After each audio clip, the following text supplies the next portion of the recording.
তিনটি জুয়েলারিমা আর দুইটি ইঞ্জিনিয়ারিং বা কারচুপি। 5 তারকার সবকটি কোনো না কোনোভাবে কলঙ্কিত। ফুটবলের মোড়ল তথা 5 বারের বিশ্ব চ্যাম্পিয়ন ব্রাজিলের সবকটির জন্যই রয়েছে কোনো না কোনো দুর্নাম। নিজের জন্মের পরে বিশ্বকাপ জয় পেতে দেখেছে দাবি করা জেন জিদের জন্য শুরুতেই একটু 2002 বিশ্বকাপের গল্প মনে করিয়ে দেয়া যাক। গ্রুপ পর্বে তুরস্কের বিপক্ষে অস্কার জয়ী এক অভিনয়ে তুর্কি খেলোয়াড়কে লাল কার্ড দেখান। যদিও ঘটনা ছিল তুরস্কের ডিফেন্ডার নিয়ম মেনে বল কিক মেরে নিজেদের গোল সেভ করার চেষ্টা করেছেন, তবুও অভিনয়ের আশ্রয়ে চরম প্রতারণায় তুরস্কের খেলোয়াড়কে লাল কার্ড দেখান রিভালদো। পরে যদিও অভিনয় ধরা পড়ার পরে জরিমানা গুনতে হয় তাকে। থেমে নেই সেখানেই।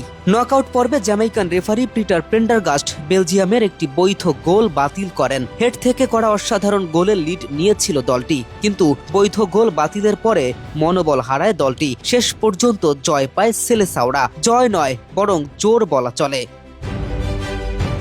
তুরস্কের বিপক্ষে একই আসরে ডি বক্সের বাইরে ফাউল থেকেও ব্রাজিলকে পেনাল্টি দেয়া হয়, আর এভাবেই সেলেসাওদের সেবারের বিশ্ব জয়।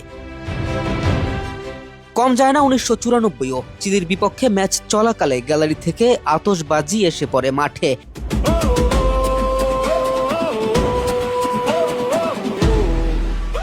চিলির গোলরক্ষক তখন দাবি করেন তিনি আহত হয়েছেন এবং রক্তাক্ত মুখে মাঠ ছাড়েন, ফলে ম্যাচ পরিত্যক্ত হয়। সবার ধারণা ছিল এই ঘটনা ব্রাজিলের সমর্থকেরা ঘটিয়েছে, কিন্তু পরবর্তীতে দেখা যায় ওই ঘটনায় চিলির ওই গোলরক্ষকের গায়ে কোনো আঁচড় লাগেনি, বরং তিনি ব্লেড দিয়ে নিজের ফেসে আঘাত করে আহত হওয়ার নাটক করেন। যদিও এখানে ব্রাজিলের দোষ নেই, তবুও তাদের জন্য এক দুষ্কৃতি। এছাড়া তাদের বাকি যে 3 অর্জন, 3টি জুয়েলারিমা ট্রফি, যা বিশ্বকাপের সমমানের কিনা তা নিয়েও রয়েছে বিতর্ক। সব বিতর্ক ছাপিয়ে এবারে 2026-এ মিশন হেক্সা কমপ্লিট করতে পারবে কিনা ব্রাজিল, তা এখন সময়ের অপেক্ষা। K M Rafin, news 24।